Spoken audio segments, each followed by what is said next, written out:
الحمد للہ رب العالمین والصلاة والسلام علی سید الانبیاء والمرسلین وعلی آلہ واصحابہ واہل بیتہ اجمعین اما بعد فاعوذ باللہ من الشیطان الرجیم بسم اللہ الرحمن الرحیم قل لا اسألکم علیہ اجرا الا المودۃ فی القربى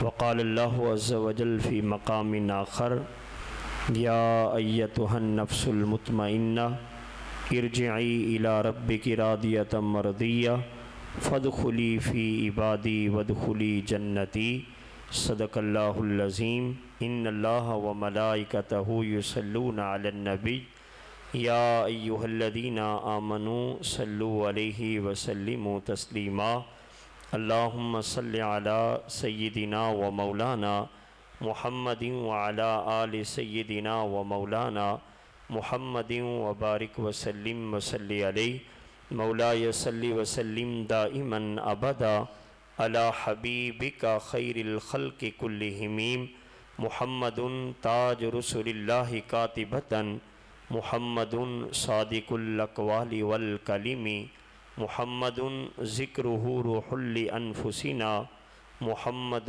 شکرہ فرد علی الامم رب صلی وسلم دائما ابدا علی حبیبک خیر الخلق کلہم۔ احسان مانتا ہے زمانہ حسین کا، احسان مانتا ہے زمانہ حسین کا، حور و ملک نے گایا ترانہ حسین کا۔ آج بھی سخی کے ہاتھ کی دھومیں ہیں چار سو، آج بھی سخی کے ہاتھ کی دھومیں ہیں چار سو، صدیوں سے بٹ رہا ہے خزانہ حسین کا۔ جس کے قصیدے آیے تطہیر نے پڑھے، ایسا بنایا رب نے گھرانہ حسین کا۔ سنی ہوں اس لیے ہوں میں شبیر پہ فدا، پایا ہے عشق میں نے یگانہ حسین کا۔ احسان مانتا ہے زمانہ حسین کا۔ حمد و صلوات کے بعد اللہ رب العالمین کے فضل و کرم سے اور اس کی دی ہوئی توفیق سے میں اور آپ آج کی اس بابرکت محفل میں حاضر ہیں، جس کا اہتمام و انتظام برادر محترم حضرت مولانا قاری محمد شاہد نواز سعیدی صاحب اور آپ کے رفقا نے کیا ہے۔ میری دلی دعا ہے رب کائنات حضرت امام علی مقام امام حسین علیہ السلام کے ساتھ ان کی جو عقیدت ہے اللہ تعالیٰ اس میں مزید اضافہ فرمائے اور بارگاہ حسینیت میں یہ جو نذرانہ ہے رب تبارک و تعالیٰ قبول فرمائے۔ میں آدھا گھنٹہ آپ کے سامنے انشاءاللہ کچھ چند ایک باتیں کروں گا۔ تھوڑی سی عرض یہ ہوگی کہ جو دور دور بیٹھے ہیں ذرا قریب قریب آ جائیں، تھوڑا تھوڑا قریب آئیں۔ کچھ ساتھی اس سائیڈ پر بیٹھ جائیں، اگر کوئی سامنے آ جائیں تاکہ مجھے بار بار ادھر نہ دیکھنا پڑے آپ کو، تاکہ سمجھا کر جاؤں میں بات۔ جزاک اللہ۔ یہ سامنے آ جائیں جو پیچھے بیٹھے ہیں نا جی، بالکل فرنٹ پر آ جائیں۔ اللہ برکتیں عطا فرمائے۔ اللہ آپ کے علم میں، آپ گھر چھوڑ کر آئے ہیں، بستر چھوڑ کر آئے ہیں، یہ خلا پر کر دیں۔ داڑھی والے بھائی، پیچھے والے بھائی، آپ بھی آگے آ جاؤ ماشاءاللہ۔ اللہ تعالیٰ آپ لوگوں کو مزید برکات عطا فرمائے۔ ماشاءاللہ اتنی دور سے ہمارے برادر محترم قاری محمد ارشاد صاحب تشریف لائے، اللہ تعالیٰ ان کا چل آنا بھی اپنی پاک بارگاہ میں قبول فرمائے۔ توجہ ہے جی آپ لوگوں کی ماشاءاللہ؟ تھوڑی سی سبحان اللہ کی صدا لگائیں آپ۔ چلیں اب دوسری بار میں نہیں کہوں گا سبحان اللہ، بس آپ کی توجہ مجھے اپنی طرف چاہیے ہوگی۔ قرآن پاک کی جو آیت کریمہ میں نے پڑھی ہے، اللہ تعالیٰ نے ارشاد فرمایا قل، اے حبیب آپ فرما دیجئے، لا اسألکم علیہ اجرا، میں تم سے اس پر کسی اجرت کا سوال نہیں کرتا، الا المودۃ فی القربى، مگر اپنے قرابت داروں کی محبت۔ اس آیت مبارکہ کا شان نزول تفسیر کبیر کے اندر امام رازی رحمۃ اللہ تعالی علیہ نے بیان فرمایا کہ اہل مدینہ جن کی لڑائیاں صدیوں سے چلی آ رہی تھی، وہ اس سوچ کے ساتھ حضور کی بارگاہ میں حاضر ہوئے مکہ کے اندر کہ ہم حضور کو دعوت دیتے ہیں، حضور یہاں پر تشریف لے کر آئیں تاکہ ہماری جو صدیوں سے لڑائیاں چلی آ رہی ہیں، حضور کے آنے سے یہ رنجشیں، یہ ہماری دشمنیاں، یہ ہماری آپس کی جو مخالفتیں ہیں، یہ ختم ہو جائیں گی۔ جب سید عالم نور مجسم صلی اللہ تعالی علیہ وآلہ وسلم آپ مدینہ پاک میں آئے تو 1 سال پورا حضور نے جو کام فرمایا وہ یہی کام کیا کہ جو ان کی آپس کی رنجشیں تھیں، حضور نے ان رنجشوں کو دور کیا۔ جو مخالف تھے حضور نے اتنی محبت ڈالی کہ آپس میں بھائی بھائی بن گئے۔ اب یہ جو صحابہ کرام تھے انصار، انہوں نے آپس میں مشورہ کیا کہ ہماری اتنی صدیوں سے چلی آئی مخالفتیں وہ دور ہو گئی ہیں حضور کے آنے سے، تو ہم رسول اللہ کی بارگاہ میں کچھ نذرانہ پیش کرتے ہیں، کچھ خزانہ پیش کرتے ہیں اور سرکار سے عرض کرتے ہیں یا رسول اللہ صلی اللہ علیہ وآلہ وسلم، آپ ہمارے حاکم ہیں، آپ کے سپرد سارا مدینہ ہے، آپ جو فیصلہ کریں گے ہمیں وہ آپ کا ہر فیصلہ منظور ہے۔ جب یہ ہیرے جواہرات اور مال و دولت لے کر سرکار کی بارگاہ میں آئے، عرض کرنے لگے یا رسول اللہ صلی اللہ علیہ وسلم، ہم یہ آپ کی بارگاہ میں اجرت لے کر آئے ہیں، آپ کی بارگاہ میں نذرانہ لے کر آئے ہیں۔ سرکار نے جب یہ دیکھا تو قرآن کی آیت نازل ہوئی، سرکار نے فرمایا یہ جو اجرت لے کر آئے ہو مجھے اس اجرت کا مطالبہ نہیں ہے، تم آپس میں محبت کرنے والے بن گئے ہو، مجھے اس پر کسی چیز کی طلب نہیں ہے، ہاں ایک کام کرنا، وہ کام کیا ہے؟ فرمایا میری آل سے پیار کرنا، میری آل سے پیار کرنا، میرے قرابت داروں سے محبت کرنا۔ حضرت عبداللہ ابن عباس رضی اللہ تعالی عنہ آپ نے عرض کیا یا رسول اللہ صلی اللہ علیہ وسلم، آپ کے قرابت دار کون سے ہیں جن سے ہم نے پیار کرنا ہے؟ من ہؤلاء، وہ کون سے لوگ ہیں؟ وجبت علینا مودتہم، جن کی مودت، جن کی محبت ہمارے اوپر واجب ہے۔ سرکار نے فرمایا وہ علی ہے، فاطمہ ہے اور فاطمہ کے بیٹے حسن اور حسین ہیں۔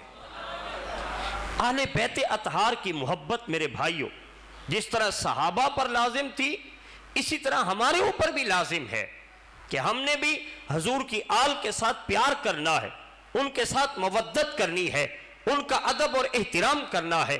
جس طرح ہم نماز پڑھتے ہیں، روزہ رکھتے ہیں، زکوٰۃ ادا کرتے ہیں، ہم حج ادا کرتے ہیں، اسی طرح یہ بھی ہمارے اوپر لازمی ہے کہ ہم نے حضور کی آل کے ساتھ پیار کرنا ہے۔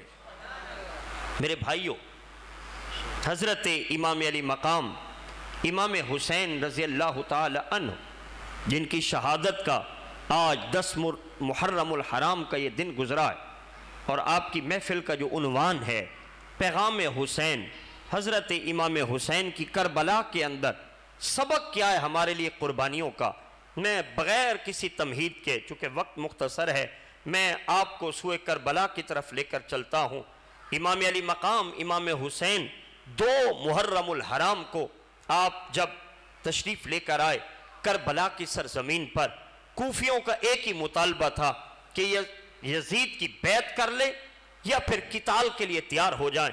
امام علی مقام امام حسین یہی فرماتے رہے کہ میں بیعت تو کسی صورت میں نہیں کروں گا اور میں قتال بھی نہیں کرنا چاہتا، میں لڑائی کے لیے بھی نہیں آیا، اگر میں نے بیعت ہی کرنی ہوتی پھر مدینہ چھوڑ کر مکہ کیوں آتا، مکہ چھوڑ کر پھر کربلا تک کیوں آتا، میں نے بیعت نہیں کرنی۔ یہ مذاکرات چلتے رہے۔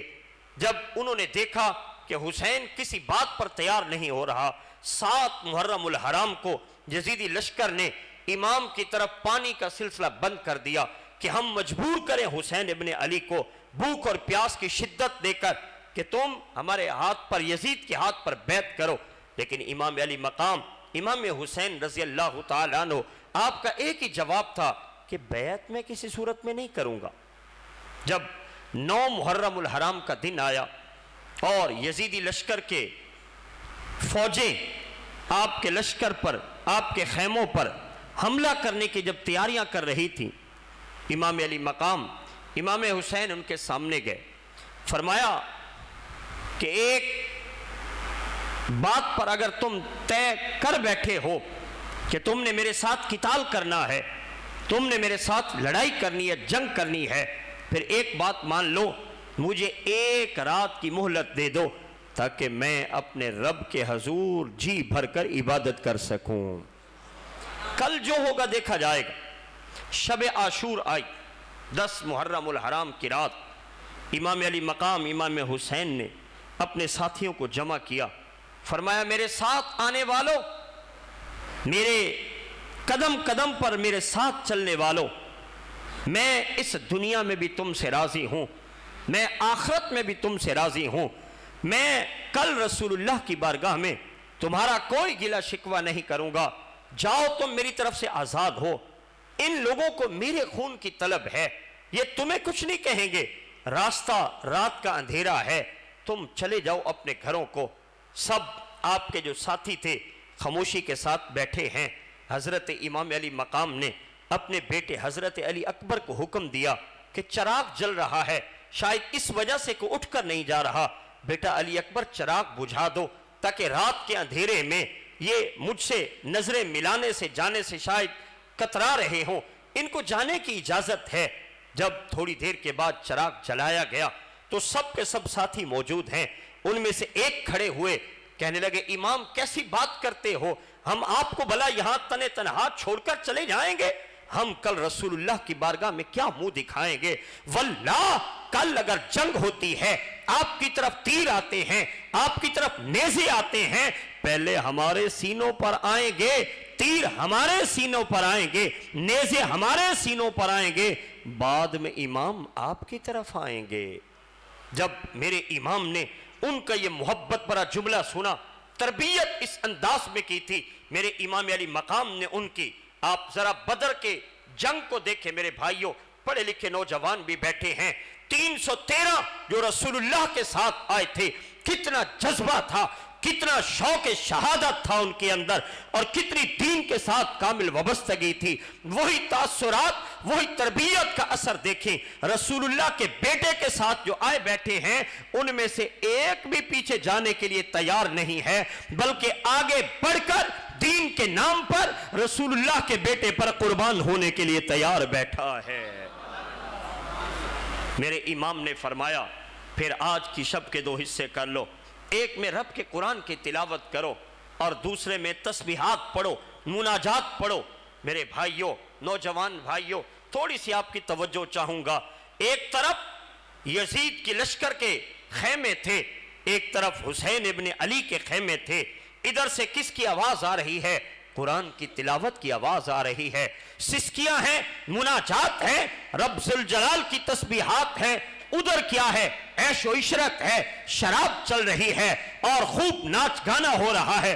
آپ یہی منظر بدر کے میدان کا دیکھیں، ادھر رسول اللہ کے اصحاب ہیں، ادھر ابو جہل کا ٹولہ تھا، منافقین کا ٹولہ تھا، مشرکین کا ٹولہ تھا، کافروں کا ٹولہ تھا، ان کے اندر شراب ہے، عیش و مستی ہے، رسول کے اصحاب اللہ کی بارگاہ میں سجدوں میں رات گزار رہے ہیں۔ آج جو نوجوان یہ کہے کہ میں حسینی ہوں، وہ ذرا اپنے کردار کو بھی دیکھے، میرا کردار حسین ابن علی والا ہے، اس کے سپاہ والا ہے، یا یزید کے لشکر کے سپاہ والا ہے؟ میری نظر سے کوئی بچ نہ سکے، میری زبان کے جھوٹ سے کوئی بچ نہ سکے، میرے اندر دیانت داری نہ ہو، میرے اندر صداقت نہ ہو، میرے اندر امانت داری نہ ہو، میرے اندر وہ امام حسین کے ساتھ چلنے والے ساتھیوں جیسی تربیت نہ ہو، تو پھر مجھے اپنے آپ پر غور کرنا ہوگا کہ چند نعرے لگا لینے سے بندہ حسینی نہیں بن جاتا، اپنے بلیک کپڑے پہننے سے بندہ حسینی نہیں بن جاتا۔ حسینی تب بنتا ہے جب حسین کا کردار کو بھی اپنانے والا بن جائے گا۔ جب 10 محرم الحرام کی صبح ہوئی، میرے امام نے حضرت علی اکبر کو حکم دیا، فرمایا اے شبیہ مصطفیٰ، اے میرے بیٹے علی اکبر، آج رسول اللہ کی آواز میں مجھے آخری اذان تو سنا دو۔ یہ کون علی اکبر تھے؟ شبیہ رسول تھے، مدینہ پاک میں چلتے تھے۔ نوجوان بھائیوں، جب آپ چلا کرتے تھے تو اپنے چہرے پر آپ پردہ کر کے چلا کرتے تھے، ان کی گفتار کے اندر، ان کے کردار کے اندر رسول اللہ کی تشبیہ تھی، رسول اللہ کی شبیہ تھی. لوگ ان کو دیکھ کر کہتے تھے مصطفیٰ کی صورت آ رہی ہے. میرے امام علی مقام امام حسین کے پاس مدینہ پاک کے اندر جب آپ تھے، کچھ عیسائی آئے. انہوں نے کہا جی ہم آپ کے نانے کا کلمہ پڑھ لیتے، اگر آپ کے نانے کی زیارت کرتے. ہم باتیں تو آپ کی سمجھ آئی ہے لیکن ہم نے آپ کے نانا کو دیکھا نہیں ہے، اس لیے ہم کلمہ پڑھنے کے لیے بھی تیار نہیں ہوئے. آپ نے اپنے خادم سے فرمایا جاؤ ذرا علی اکبر کو تو بلا کر لے آؤ. حضرت علی اکبر علیہ السلام جیسے سامنے آئے، ان کی زبان پر محمد پاک کا کلمہ جاری ہو گیا. میرے نوجوان بھائیوں، 18 سال کے یہ نوجوان حضرت علی اکبر رضی اللہ تعالی عنہ، آپ کی جو میدان کارزار کے اندر آپ کا کردار ہے، ہم اسی کی طرف آ جاتے ہیں. 18 سال کے جوان کی شہادت ہمارے لیے ایک درس ہے کہ ہمارا کردار کیسا ہونا چاہیے. ستھرا کردار ہونا چاہیے. ہماری نظر یہ ستھری ہونی چاہیے، ہماری زبان یہ ستھری ہونی چاہیے. کہیں موبائل کی اس نحوست کے اندر ہم اپنی زندگی نہ گزاریں، ہم اپنی جوانی کی مستی نہ گزاریں کہ جب بڑھاپے کے سفید بال آئیں اور ہم اپنی جوانی کی طرف نظر دوڑائیں تو ہمیں شرمندگی نظر آئے، ہمیں ندامت نظر آئے، ہمیں پریشانی نظر آئے. نہیں میرے بھائیوں، کردار علی اکبر کو اپنا لیا جائے. علی اکبر کی شہادت کا قصہ سننا مقصود نہیں ہے بلکہ کردار علی اکبر کو اپنانا مقصود ہے کہ جو شکل میں بھی مصطفیٰ کی تشبیہ تھے اور کردار کے اندر بھی محمد پاک کی شبیہ تھے. حضرت علی اکبر رضی اللہ تعالی عنہ وعلیہ السلام جب آئے اپنے بابا کے پاس اور آ کر کہنے لگے بابا جان مجھے بھی اجازت دیں، میں بھی جانا چاہتا ہوں جام شہادت نوش کرنے کے لیے. اور آپ کو یہ بتاتا چلوں یہ واحد سید ہیں جنہیں 4 جگہوں سے اجازت لینی پڑی. 4 جگہوں سے. پہلے اپنے بابا کے پاس آئے، مولا حسین فرمانے لگے علی اکبر میں تمہیں واجب کی ادائیگی سے نہیں روکوں گا لیکن تم اجازت اپنی پھپھو سے جا کر لے کر آؤ، زینب سے جا کر لے کر آؤ. حضرت علی اکبر جب آئے، حضرت زینب تلاوت قرآن فرما رہی ہیں. امام علی اکبر نے اپنی پھپھو جان سے جب اجازت طلب کی جہاد کے میدان میں جانے کے لیے، وہ حضرت بی بی زینب سلام اللہ تعالی علیہا رسول اللہ کی نواسی، فرمایا علی اکبر پالا تو تجھے میں نے ہی ہے لیکن جس ماں نے تجھے جنم دیا ہے جا کر حضرت لیلہ سے اجازت لو. حضرت علی اکبر اٹھے، اپنی والدہ کے پاس جا کر اجازت مانگی، والدہ نے بھی اجازت دی. آگے سے کیا فرمایا بیٹا علی اکبر اجازت تو دے رہی ہوں، ایک بار اپنے بھائی بیمار زین العابدین سے بھی ملتے جاؤ. خیمے کے اندر حضرت امام زین العابدین کے پاس حضرت علی اکبر تشریف لے کر گئے، ان سے اجازت لی. جب اب یہ رسول اللہ کی شبیہ امام حسین علیہ السلام کا یہ بیٹا میدان کربلا کے اندر جب آپ گئے، حل من مبارزین کی جب صدا لگائی تو وہاں سے ایک ایک کر کے یزیدی لشکر کے سپاہی جب آنے لگے، اللہ اکبر کبیرہ، امام علی اکبر کی جب تلوار چلنے لگی، علی المرتضیٰ کے پوتے کی جب تلوار چلی تو کئی یزیدی لشکر کے سروں کو تن سے جدا کر کے رکھ دیا. شمر عمر ابن سعد کی آواز بلند ہونے لگی، کہنے لگے او تمہیں پتہ نہیں ہے ایک ایک کر کے جاؤ گے یہ علی کا لال ہے، علی کا خون ہے اس کے اندر، سب کو گرا ڈالے گا، اس پر اگر حملہ کرنا ہے سب مل کر کرو. حضرت علی اکبر پر جب چاروں طرف سے تیروں کی برسات ہونے لگی، ایک بار پھر امام علی اکبر نے خیمے کی طرف اپنے گھوڑے کا رخ کیا اور اپنے بابا کے پاس واپس آئے. کہنے لگے ابا جان پیاس لگی ہے، اگر تھوڑا سا پانی پینے کو مل جائے تازہ دم ہو جاؤں گا، میں پھر ان کے سامنے جانا چاہتا ہوں. قربان جائیں حضرت حسین پر. فرمایا بیٹا پانی تو نہیں ہے، اس وقت میری زبان آ کر چوس لو، شاید بچپن میں اسی لیے نانا جان نے مجھے زبان چسوائی تھی، آؤ میری زبان کو چوس لو. حضرت علی اکبر نے زبان کو چوسا، پھر تازہ دم ہوئے اور کئی یزیدی لشکر کے سپاہیوں کو واصل جہنم کیا. بالآخر جب چھلی چھل ہو گیا، تیروں سے آپ کا جسم، آپ زمین پر تشریف لانے لگے. آپ نے آواز بلند کی یا ابتاہ ادرکنی، یا ابتاہ ادرکنی، بابا آئیے مجھے پا لیجئے، مجھے سنبھال لیجئے۔ میرے بھائیوں، حضرت امام حسین علیہ السلام، مورخین لکھتے ہیں 56 سال آپ کی عمر تھی، آپ کی داڑھی میں کوئی بال سفید نہیں تھا۔ جب اپنے جوان بیٹے کی لاش کو لے کر آپ خیموں میں آئے تو حضرت سکینہ حضرت زینب سے کہنے لگی، پھپھو جان دیکھیں تو صحیح بابا کی داڑھی میں کتنے سفید بال آ گئے ہیں۔ جوان بیٹے کی لاش کو لے کر آئے۔ میں یہاں پر ایک اور سید کا ذکر کرتے ہوئے اپنی بات کو آگے تک طرف بڑھاؤں گا۔ 13.5 سال کی عمر اس سید جن کا نام حضرت قاسم بن حسن تھا، یہ مولا حسن کے بیٹے تھے، آئے امام حسین کی بارگاہ میں، چچا جان مجھے اجازت دیجیے، میں جانا چاہتا ہوں نانا جان کے دین کی خاطر۔ حضرت امام علی مقام فرمانے لگے، حسن قاسم تو میرے بھائی کی نشانی ہے، اور یہ تیری بے قدری کریں گے، قدر نہیں کریں گے، میرے دل کو تکلیف ہوگی، اس لیے میں تمہیں نہیں بھیجوں گا۔ حضرت قاسم کو جب اجازت نہ ملی، آپ اپنے خیمے کی طرف تشریف لے کر گئے، اپنی والدہ کے خیمے کے باہر بیٹھے ہیں اور آنکھوں میں آنسو ہیں، اور ایسے لگتا جیسے کہ بڑی مصیبت ہے حضرت قاسم رضی اللہ تعالی عنہ پر۔ اللہ اکبر کبیرہ۔ والدہ نے جب اندر سے یہ سنا کہ باہر بیٹھ کر کسی کے رونے کی آواز آ رہی ہے، تو والدہ نے دیکھا حضرت قاسم رو رہے ہیں۔ والدہ نے جب اندر بلایا میرے بھائیوں، والدہ نے پوچھا قاسم رو کیوں رہے ہو؟ اماں جان اجازت مانگی تھی لیکن اجازت نہیں ملی، یہ میرے لیے بڑی پریشانی کا سبب ہے، یہ میرے لیے بڑی مصیبت کا سبب ہے۔ حضرت قاسم رضی اللہ تعالی عنہ کی والدہ حضرت ام فروہ کہنے لگی، قاسم بچپن کے اندر جب تیرے بابا جان کا وصال ہو رہا تھا، انہوں نے مجھ سے کہا تھا کہ ایک کاغذ اور قلم لے کر آؤ، میں کچھ تعویذ بنا کر دیتا ہوں۔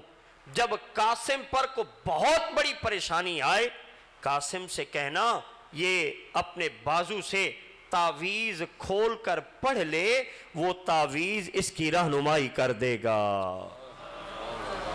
اب جب حضرت قاسم نے وہ تعویذ کھولا، جلدی جلدی آئے حضرت حسین پاک کے پاس، کہنے لگے چچا میں آپ کے پاس ایک پیغام لے کر آیا ہوں، آپ اسے ایک بار پڑھ لیجئے، پھر جو آپ کا فیصلہ ہوگا وہ مجھے منظور ہے۔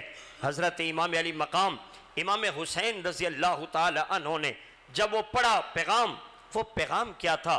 اس پر لکھا تھا، یا بنی القاسم اذا وجدت عمک الحسین غریبا مظلوما عطشانا وحیدا، اے میرے بیٹے قاسم جب تو اپنے چچا کو اس حال میں پائے کہ تیرا چچا غریب الوطن میں ہو، تیرا چچا اکیلا ہو، تیرا چچا مسافری میں ہو، تیرا چچا حالت پیاس میں ہو، قاسم پیچھے نہیں رہنا، اپنے چچا سے آگے ہو کر کھڑے ہونا ہے۔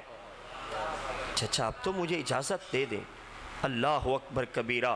حضرت قاسم 13.5 سال کے نوجوان جب آپ تشریف لے کر گئے نا، تو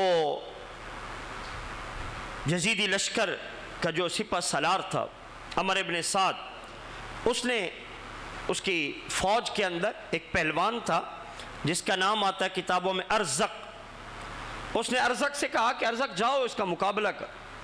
ارزق کہنے لگا میں اتنا بڑا پہلوان ہوں، اس بچے کا مقابلہ کروں گا، یہ میرے منصب کے لائق نہیں ہے، اس کا مقابلہ تو میرا بچہ کرے گا۔ ارزق کا ایک بیٹا آیا، حضرت قاسم نے واصل جہنم کر دی۔ دوسرا آیا، واصل جہنم۔ ارزق کو بڑا غصہ آیا کہ اس نے میرے 2 بیٹوں کو مار دیا ہے۔ اب 13.5 سال کا نوجوان اور قوت ایمانی اتنی، ارزق سامنے جب آیا جس سے لوگ سپاہی بھی کہتے تھے اتنا طاقتور، ارزق جب سامنے آیا، ادھر سے میرے امام علی مقام یہ منظر دیکھ رہے ہیں۔ آپ نے اللہ کے حضور دعا کے لیے ہاتھ اٹھا لیے، فرمایا مولا اب قاسم کے سامنے ارزق آیا ہے، ارزق اور قاسم کا جوڑ تو نہیں بنتا، میں دعا کرتا ہوں میرے قاسم کو ارزق پر غلبہ عطا فرما دے۔ پھر تاریخ نے دیکھا وہ جو پہلوان تھا 13.5 سال کے نوجوان نے اسے واصل جہنم کر دیا۔ حضرت قاسم نے بھی جام شہادت نوش فرمایا۔ میرے بھائیوں، جب ایک ایک سید نے جام شہادت نوش کر لیا، آخر میں پھر صدا آئی، حل من مبارزین، ہے کوئی ہمارے مقابلے میں؟ اب تنہا امام علی مقام امام حسین رضی اللہ تعالی عنہ، جن کی تربیت، جن کی پرورش بچپن سے رسول اللہ نے کی، جن کو لعاب دہن چسوایا، جن کو زبان چسوائی۔ یہاں پر آپ کو ایک بات اور آپ کی توجہ چاہوں گا، جو صاحب علم اور نوجوان ساتھی بیٹھے ہیں میرے بھائیوں، زبان مبارک چسوائی، اس کی برکات کیا ہوں گی؟ آپ میں سے جو پڑھے لکھے علماء کو سنتے ہیں اور مطالعہ کرتے ہیں، عبداللہ ابن مسعود کا نام آپ سنتے ہوں، حدیث کے اندر بڑا نام ہے ان کا، بہت بڑے محدث تھے مدینہ شریف کے اندر۔ ان سے کسی نے پوچھا کہ آپ کو یہ حدیث کا علم اتنا کیسے آیا، یہ کیسے آپ نے سیکھا؟ عبداللہ ابن مسعود کہنے لگے، او بھائیو، میں کوئی محنت تو اتنی نہیں کرتا تھا، اصل میں میرا قد چھوٹا تھا۔ جب حضور مسجد میں جاتے تھے، حضور اپنے نالین مبارک اتارتے تھے، میں فوراً، قد چھوٹا تھا، حضور کے نالین اٹھا لیتا تھا۔ جب حضور مسجد سے باہر آتے تھے اور میں پہلے قد چھوٹا تھا، حضور کو نالین جب پہناتا تو میرے ہاتھ حضور کے قدموں کو مس ہوتے تھے، واللہ جب یہ ہاتھ حضور کے قدموں کو ٹچ ہوتے تھے ایسے لگتا تھا دین کا علم میرے اندر منتقل ہوتا آ رہا ہے۔ حضرت قتادہ رضی اللہ تعالی عنہ، اللہ یار، حضرت قتادہ شام کے اندر بہت بڑے فقیہ تھے۔ کسی نے پوچھا، قتادہ تیرے پاس اتنا علم کیسے آیا؟ حضرت قتادہ کہنے لگے، اصل میں صاحب مسواک رسول تھا۔ حضور جب مسواک فرما لیتے تھے اور مجھے جب حضور مسواک اپنا عطا فرماتے تھے، آپ فرماتے ہیں واللہ جب مسواک پر جو تری لگی ہوتی تھی، آپ فرماتے ہیں کہ میں اپنی ہتھیلی پر اس کو لگا لیتا تھا اور اس لعاب کو میں چاٹ لیتا تھا۔ اس سے مجھے اللہ نے دین کا علم عطا فرما دیا ہے۔ اگر یہ عقیدت آپ نے دیکھنی ہے میرے بھائیوں، یہ نسبت کا احترام دیکھنا ہے جو صحابہ کرام کے اندر تھا، آپ کو کسی اور کے اندر نظر نہیں آئے گا۔ الحمدللہ یہ اہل سنت و جماعت کے اندر آپ کو نظر آئے گا، جن کے امام کا عشق اتنا حضور کے ساتھ پکا تھا کہ حضور کی خوشبو سے پہچان لیتے تھے کہ یہ حضور کی خوشبو ہے۔ ایک بار میرے امام احمد رضا خان، نوجوان ساتھیوں، امام احمد رضا خان کا نام ذہنوں میں بٹھا لیں، یہ وہ شخصیت ہیں جو ان کے دامن کے ساتھ وابستہ ہو جاتا ہے۔ نہ کبھی وہ کسی صحابی کا گستاخ ہوگا، نہ رسول اللہ کی آل کا گستاخ ہوگا۔ آپ کو تشریف لے جا رہے تھے، آپ پالکی کے اندر آپ کو بٹھایا گیا، آپ نے بیان کرنا تھا، آپ تھوڑی دور گئے، آپ نے کہا یار میری پالکی رکھ دی جا۔ لوگوں نے کہا جی کیا ہوا؟ فرمایا پالکی اٹھانے والے میرے سامنے آئے۔ جب سامنے آئے نا سر، آپ نے فرمایا ایک ایک سے پوچھنے لگے کون ہو قوم کے؟ اس نے بتایا جی میں یہ ہوں۔ دوسرے سے پوچھا، اس نے کہا جی میں یہ ہوں۔ جب چوتھا ان بچا نا، آپ نے فرمایا میں تمہیں تیرے نانے کا واسطہ دیتا ہوں، بتا ہے کون تم؟ اس نے کہا جی میں سید۔ بتانے کے مقصد یہ، انہوں نے آگے سے پوچھا جی آپ کو کیسے پتا چلا کہ میں پالکی اٹھا رہا ہوں؟ قربان جائیں امام اہل سنت امام احمد رضا خان پر۔ فرمایا مجھے تیرے اندر سے حضور کی خوشبو آ رہی تھی۔ سنی بن کر رہے میرے بھائیو، سنی کبھی اپنے عقیدے کے اندر خلل نہ ڈالے۔ آپ یہی کربلا کی داستان کو پڑھیں، فجر کی 10 محرم الحرام کی صبح یزیدی لشکر نے بھی پڑھائی اور ادھر سے میرے مولا حسین نے بھی پڑھائی۔ کبھی امام بناتے بھی سوچا کریں جو مصلی امامت پر ہے اس کے دل میں حسین ہے یا نہیں ہے؟ جس مسجد میں آپ جا رہے ہیں اس منبر پر حسین کا ذکر ہے یا نہیں ہے؟ حسین کے تذکرے ہیں یا نہیں ہے؟ یا معاذ اللہ حسین علیہ السلام کے بارے میں وہ یہ کہتے ہیں کہ حسین معاذ اللہ باغی تھا، معاذ اللہ یہ تو شہزادوں کی لڑائی تھی، اس نے سارے دین پر پانی پھیر دیا۔ میرے بھائیوں امام وہی بنائے جس کے دل میں حسین ہو، منبر سے بیان اس کا سنے جس کی زبان پر حسین کے تذکرے ہوں۔ میں اپنے بیان کو اختصار کے ساتھ آگے کی طرف لے جاتے ہوئے اختتام کی طرف آتا ہوں۔ حضرت امام علی مقام نے جب آپ نے جانے کی تیاری کی، اپنے نانا جان کی دستار اپنے سر پر سجائی اور آپ نے ذوالفقار حیدری پکڑی اور حضرت زینب سلام اللہ تعالی علیہا کو آپ نے تلقین کی، صبر کی تلقین فرمائی۔ سمجھ میں نہیں آتا کیا ہو گیا اس انسان کی عقل کو جو رسول اللہ کی بیٹیوں کو ایک عام عورت سے بھی نیچے لے کر آتا ہے اور گلی کوچے بازاروں کے اندر یہ کہتا ہے کہ آل رسول کی بچیوں کو اپنے دوپٹوں کے خیال نہ رہے، ان کو اپنے خیالات نہ رہے۔ میرے بھائیو، صبر کی تلقین فرمائی۔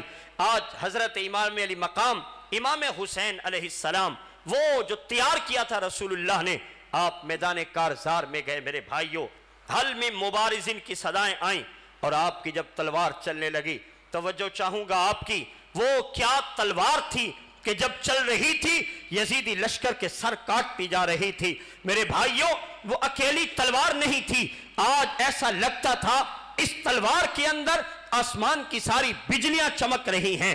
آج یہ اکیلی حسین کے ہاتھ میں تلوار نہیں تھی، آج یوں لگتا تھا کہ حیدر کرار کی طاقت حسین کے بازو کے اندر آ چکی ہے۔ آج یوں لگتا تھا تمام انبیاء کرام حسین کی استقامت کی دعا کر رہے ہیں۔ آج یوں لگتا تھا تمام جنتی لوگ حسین کے صبر کی، حسین کی استقامت کی، حسین کو داد دے رہے ہیں۔ آج یوں لگتا تھا میدان کربلا کے اندر حسین کی تلوار چلتی جا رہی ہے، جدھر اس تلوار کا رخ ہو رہا ہے ادھر سے سر تن سے جدا ہوتے جا رہے ہیں۔ آج حسین کے اندر صبر اسماعیل بھی تھا، موسیٰ علیہ السلام کی استقامت بھی تھی، یہ تلوار کشتوں کے کشتے لگا رہی تھی۔ ایک ہلچل مچ گئی، اس تلوار کو روکو، اگر یہ تلوار نہ روکی تاریخ لکھی جائے گی ایک تلوار نے سب کے سروں کو قلم کر دیا۔ لیکن تلوار کو روکیں کیسے؟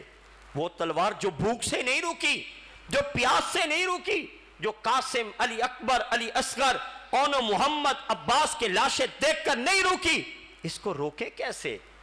اللہ اکبر۔ پھر تلوار چلتی رہی، بالآخر میرے بھائیوں یہ تلوار رکی۔ کوئی طاقتور سامنے آ گیا تھا، کوئی بہادر سامنے آ گیا تھا، کیوں رکی یہ تلوار؟ عاشقوں نے لکھا اس لیے یہ تلوار رک گئی کہ میرے امام کی نماز کا وقت آ گیا تھا، سجدے کا وقت آ گیا تھا۔ شمر بدبخت دوڑتا ہوا آیا، امام علی مقام امام حسین علیہ السلام کے سر مبارک پر اس نے تلوار چلائی اور سر حسین بوسہ گاہ مصطفیٰ۔ آج حاجی جاتے ہیں حجر اسود کو چومنے کے لیے، دھکے کھا رہے ہوتے ہیں کہ حجر اسود کو چومنا ہے۔ میرے بھائیو، حجر اسود کو ایک بار حضور نے چوما اور حسین کے گلے کو کئی بار چوما۔ عاشق کہتے ہیں گردن حسین نہیں کٹی، بوسہ گاہ مصطفیٰ کٹ گئی۔ ادھر سے آواز آئی، یا ایتھا النفس المطمئنہ ارجعی الی ربک راضیۃ مرضیہ۔ اے نفس مطمئنہ، آج تو نے ایسا حق ادا کر دیا، تیری بندگی پر خود خدا کو بھی ناز ہے، تیری عبادت پر خود خدا کو بھی ناز ہے، تو نے ایسا صبر کیا خود خدا کو بھی ناز ہے۔ اب انعام کیا ہے تیرے لیے؟ ارجعی الی ربک راضیۃ مرضیہ، تو لوٹا، تیرا رب تجھ سے راضی ہے۔ فادخلی فی عبادی وادخلی جنتی، آج میری جنت کے دروازے تیرے لیے کھل گئے ہیں۔ اللہ یار امام علی مقام امام حسین علیہ السلام کے سر مبارک کو یزیدیوں نے نیزے کے اندر رکھا اور سر بلند کر دیا۔ آخری بات کہوں، پیغام حسین کیا ہے؟ آج بھی یہی پیغام ہے کہ سر حسین نیزے پر جب چڑھایا گیا تو حسین علیہ السلام کا سر یہ پیغام دے رہا تھا، او میرے ماننے والو، ظالم کے آگے جھکا نہیں ہوں، آج بھی میرا سر ظالم کے سروں سے اوپر ہی نظر آ رہا ہے۔ صبر، استقامت، امانت، صداقت، یہ حضرت امام حسین کی قربانی کا پیغام ہے۔ رب ذوالجلال ہماری یہ چند ایک منٹ کی حاضری اپنی پاک بارگاہ میں قبول فرمائے اور حضرت امام علی مقام امام حسین علیہ السلام کے اسوہ کو اپنانے کی توفیق عطا فرمائے۔ آپ کے جتنے ساتھیوں نے یہ تعاون اور محفل کروائی، اللہ سب کی حاضری قبول فرمائے، آمین بجاہ النبی الامین وصلی اللہ علیہ وسلم۔